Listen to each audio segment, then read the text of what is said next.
नमस्कार, मैं अभिनेंद्र। सत्ता के संघर्ष की कई कहानियां हैं और राजनीति में यदि संघर्ष ना हो तो सत्ता तक पहुंचना बेहद मुश्किल हो जाता है। शायद यही कमी इंडिया गठबंधन के अंदर हमेशा रह जाती है। ये देखिए, ये आपका पीने का पानी है, ये आपका पीने का पानी है। इसको देखिए, इसमें बदबू आ रही है। केजरीवाल जी ने वायदा किया था कि 5 साल के अंदर मैं दिल्ली का पानी साफ कर दूंगा, यमुना जी में जाके नहाऊंगा, यमुना का पानी पीऊंगा। केजरीवाल जी, दिल्ली का पानी पी लीजिए, एक गिलास पी लीजिए, फिर देखते हैं क्या होता है। अस्पताल में मिलेंगे आपसे।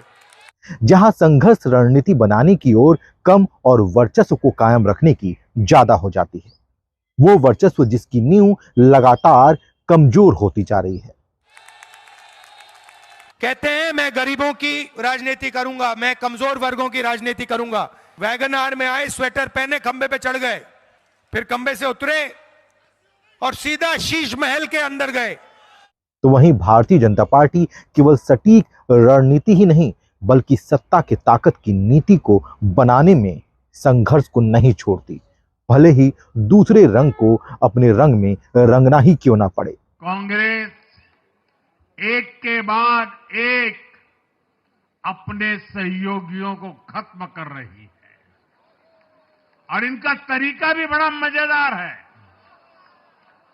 आज की कांग्रेस अपने सहयोगियों की जो भाषा है, जो उनके एजेंडा है, उसी को चुराने में लगी हुई है। प्रस्तुति और जन योजनाओं का प्रचार इस तरह होता है कि सत्ता के दौरान भगदड़ और हिंसा जैसे आरोपों का प्रचार ठंडा पड़ जाता है। सनातन धर्म के खिलाफ सुपारी लेकर के षड्यंत्र करने वाले तत्वों के द्वारा लगातार शरारत पे शरारत करते हुए झूठ के और असत्य के नित नए प्रतिमान भी गढ़े जा रहे हैं। दिल्ली विधानसभा चुनाव और अयोध्या की मिल्कीपुर विधानसभा चुनाव के नतीजों ने बहुत कुछ स्पष्ट कर दिया है। इस बात को समाजवादी पार्टी के गाजीपुर से सांसद अफजाल अंसारी के इस बयान से बखूबी समझा जा सकता है। साफ जाहिर हो चुका है। राष्ट्रीय नेतृत्व के लोगों ने बयान दे दिया। माननीय राहुल गांधी का बयान आ चुका है, आप देख लीजिए, और भी पार्टियों का। जो एक फार्मूला दिया था योगी आदित्यनाथ, उत्तर प्रदेश के मुख्यमंत्री माननीय योगी आदित्यनाथ ने, तो वो दूसरे परिवेश में दिया था। लेकिन उस नारे को अगर विपक्षी दल के बड़े नेता चरितार्थ कर ले तो उससे भला होगा। उन्होंने कहा था बटोगे तो कटोगे। हम कटोगे की बात, गंदी बात नहीं कर सकते, लेकिन बटोगे तो पिटोगे, ये तो है। अगर मिल के चुनाव लड़े होते हरियाणा में तो आज कांग्रेस की सरकार होती। अगर मिल के चुनाव लड़े होते दिल्ली में तो आज दिल्ली में केजरीवाल की सरकार होती। और अगर बेईमानी ना किया होता चुनाव आयोग ने, 5 महीने में 40 लाख वोट बढ़ता है। 5 महीने में महाराष्ट्र में 40 लाख वोट बढ़ा दिया गया। पूरे महाराष्ट्र की जनगणना में जितनी आबादी है उससे ज्यादा मतदाता हो गए। इस सवाल का कोई जवाब है? कोई जवाब नहीं। फर्जी वोटर लिस्ट में फर्जी नाम डाले जा रहे हैं। मतदाताओं को मतदान केंद्रों पर जाने से रोका जा रहा। सरकारी अधिकारी कर्मचारी जो शांति व्यवस्था और निष्पक्ष चुनाव कराने की ड्यूटी करना चाहिए, यह लोग खुदे पार्टी के कार्यकर्ता बनकर के चुनाव में पक्षपात कर रहे हैं। ऐसी स्थिति में इक्का दुक्का सीटों पर ऐसा रिजल्ट आएगा, लेकिन इससे हम सबक लेंगे और आने वाले दिनों में 2027 की उस बड़ी चुनौती को इनको एहसास करा देंगे। इनकी अपनी आइडियोलॉजी टोटल देश ने विफल कर दी है। जी हां, बांटोगे तो पिटोगे, यह बयान सांसद अफजाल अंसारी ने दिया है। दरअसल अफजाल अंसारी का कहना है कि यदि इंडिया गठबंधन मिलकर चुनाव लड़ती तो हरियाणा में आज कांग्रेस की सरकार होती और दिल्ली में आम आदमी पार्टी की सरकार होती, लेकिन ऐसा हुआ नहीं। बड़ा सवाल तो यही है कि हर पार्टियां अपने अपने वर्चस्व की लड़ाई लड़ रही हैं और उनके वर्चस्व को ध्वस्त भारतीय जनता पार्टी की रणनीति कर रही है। सत्ता का बेहतर इस्तेमाल और जनता को अपनी ओर रिझाने की कला इस वक्त जो भारतीय जनता पार्टी के अंदर नजर आ रही है, तो इस कला को तोड़ना और भारतीय जनता पार्टी की रणनीति को तोड़ना इंडिया गठबंधन के लिए बेहद ही मुश्किल होता जा रहा है, क्योंकि इंडिया गठबंधन राज्यों में जाकर खुद ही टूट जाती है।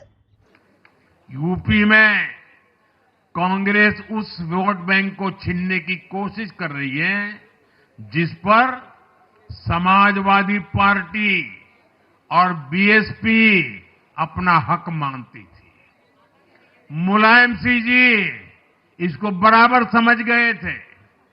इसी तरह तमिलनाडु में कांग्रेस आज डीएमके की भाषा डबल जोर से बोलती है।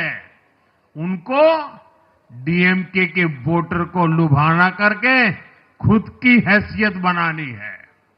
बिहार में भी ये कांग्रेस ही है जो जातिवाद का जहर फैलाकर अपनी सहयोगी आरजेडी का जो पेटेंट है उसी जमीन को खाने में जुट गई है। ठीक ऐसा ही हाल जम्मू कश्मीर, बंगाल में भी कांग्रेस ने अपने सहयोगियों का किया है। अब आज दिल्ली में भी साफ हो गया कि जो भी कांग्रेस का हाथ एक बार थामता है उसका बंटाधार होना तय हो जाता है। यदि दिल्ली विधानसभा चुनाव के नतीजों पर नजर डालें तो मीडिया रिपोर्ट्स क्या कहती हैं? ध्यान देने वाली बात है। मीडिया रिपोर्ट्स कहती हैं कि करीब 10 से ज्यादा ऐसी सीटें हैं जिस पर कांग्रेस की वजह से आम आदमी पार्टी को हार का सामना करना पड़ा है और यहां पर भारतीय जनता पार्टी सफल रही। यदि आप पिछले दिनों उत्तर प्रदेश में हुए विधानसभा के उपचुनाव पर नजर डालें तो आपको योगी आदित्यनाथ की रणनीति समझ में आएगी। यहां पर भारतीय जनता पार्टी ने उन सीटों पर भी कब्जा किया है जिसे समाजवादी पार्टी का गढ़ कहा जाता था। अयोध्या जनपद की मिल्कीपुर विधानसभा का उपचुनाव इस समाजवादी पार्टी के परिवारवाद और झूठ की राजनीति को पूर्ण विराम देते हुए डबल इंजन सरकार के सेवा, सुरक्षा और सुशासन के मॉडल को अंगीकार किया है। जनता जनार्दन ने बहुत स्पष्ट किया है कि भले ही अपने राजनीतिक स्वार्थ के लिए समाजवादी पार्टी कितना भी झूठ का सहारा क्यों न ले ले, कितना बड़ा प्रोपेगेंडा क्यों ना कर ले, लेकिन जनता जनार्दन उन्हें सबक सिखाने के लिए पूरी तत्परता के साथ कार्य कर रही है। अयोध्या का ये परिणाम लगभग 61,000 वोट से भारतीय जनता पार्टी के चंद्रभान पासवान की विजय इस बात को प्रमाणित करती है कि जनता जनार्दन का विश्वास डबल इंजन की भारतीय जनता पार्टी सरकार और प्रधानमंत्री मोदी जी के नेतृत्व में है। मुख्यमंत्री योगी आदित्यनाथ के नेतृत्व में भारतीय जनता पार्टी यानी भाजपा गठबंधन अपने मजबूत चुनावी प्रभुत्व का प्रदर्शन करते हुए पिछले साल नवंबर से उत्तर प्रदेश में हुए उपचुनाव में से 8 सीटों पर जीत हासिल कर चुका है। ये चुनाव नहीं था, ये लूटा था इन्होंने चुनाव, और ये जनता देख रही है। ये पीडीए के लोग, पीडीए समाज के तमाम मतदाता देख रहे हैं कि उनके साथ क्या भेदभाव हो रहा है। भैया जो लोग मिल्कीपुर जीत करके कोई संदेश देना चाहते हैं, अयोध्या की हार मिल्कीपुर की जीत बराबर नहीं कर सकती है। अयोध्या की हार हमेशा हमेशा के लिए अयोध्या की हार रहेगी, वो बदला नहीं हो सकता मिल्कीपुर की जीत। जो लोग ये कह रहे हैं मिल्कीपुर जीत करके बदला ले लिया, अयोध्या का बदला कोई नहीं हो सकता। अयोध्या की जनता ने अयोध्या में जिताया था, ये चुनाव भी जीत जाते, लेकिन इन्होंने बड़े पैमाने पे बेईमानी की है। एक में जीत सकते हो, लेकिन इस तरह की जो काम किया है वो 403 में आपकी 420 ही नहीं चलने वाली आने वाले समय में। भारतीय जनता पार्टी ने समाजवादी पार्टी के पारंपरिक गढ़ों में महत्वपूर्ण पैठ बनाई है, जिसमें मुरादाबाद के कुंदरकी में सबसे निर्णायक जीत दर्ज की गई। जी हां, जो कि समाजवादी पार्टी का गढ़ कहा जाता था। भाजपा उम्मीदवार रामवीर सिंह ठाकुर ने सपा के मोहम्मद रिजवान के खिलाफ 1.45 लाख वोटों से भारी अंतर के साथ जीत हासिल की।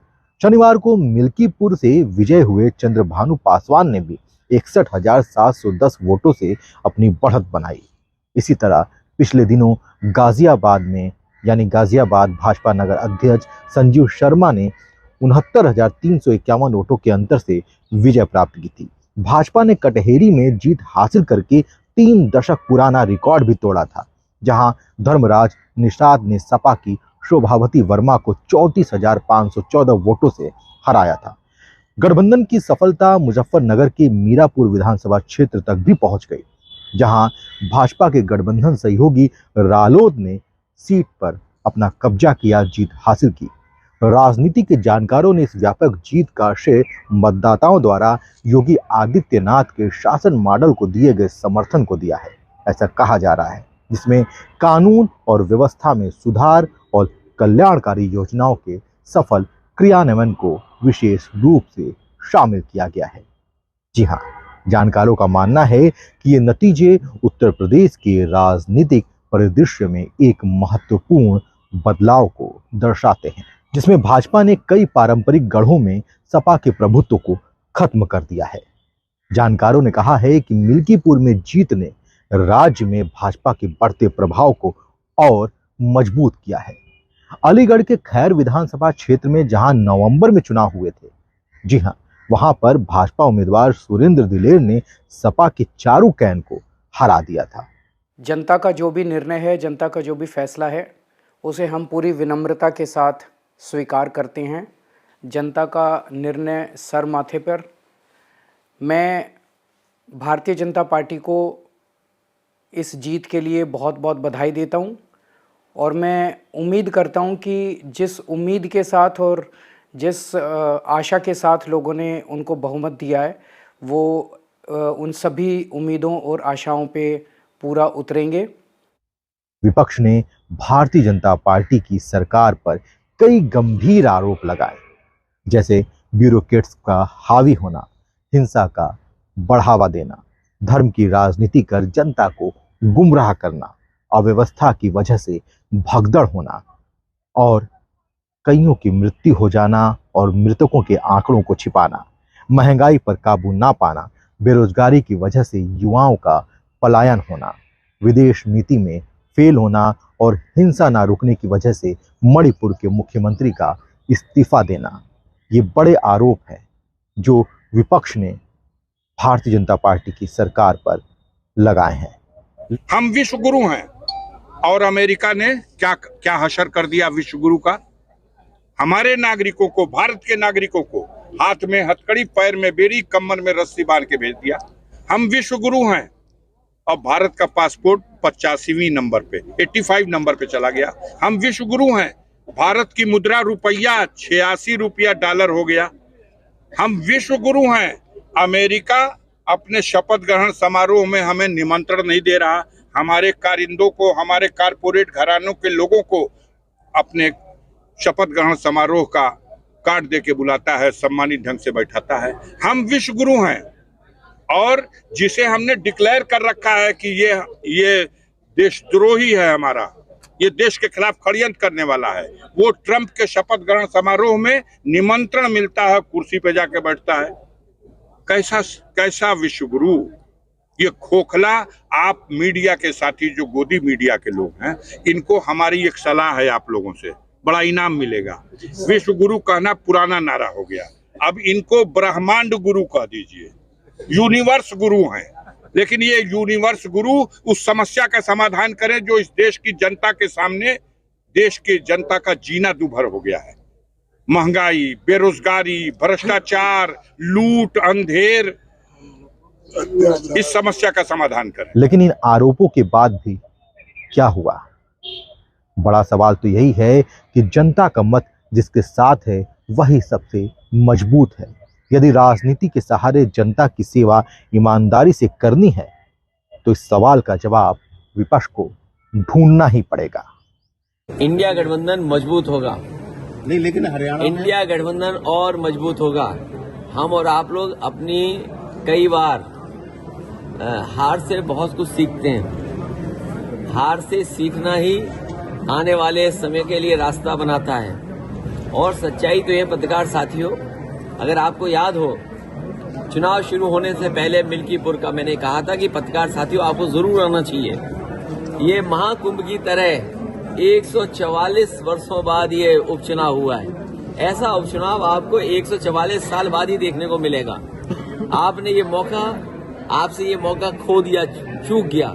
इसलिए मैं आपके माध्यम से कहना चाहता हूँ, लोकतंत्र के जांबाज लोग जिन्होंने ये चुनाव जिताया है, उन्हें प्रमाण पत्र मिलना चाहिए, उन्हें सम्मान मिलना चाहिए। लोकतंत्र जांबाज के नाम पर उन्हें सम्मान देने का काम कोई न कोई तो करे उनको। बहुत बहुत धन्यवाद। इस वीडियो को ज़्यादा से ज़्यादा शेयर करें और लाइक करें। यदि आपने हमारे चैनल को सब्सक्राइब या फॉलो नहीं किया है तो उसे करना बिल्कुल ना भूलें, ज़रूर करें। आपके इसी सहयोग की वजह से हम आपके बीच में ऐसी बेहतर जानकारी तथ्यों के साथ लाने का प्रयास करते रहते हैं।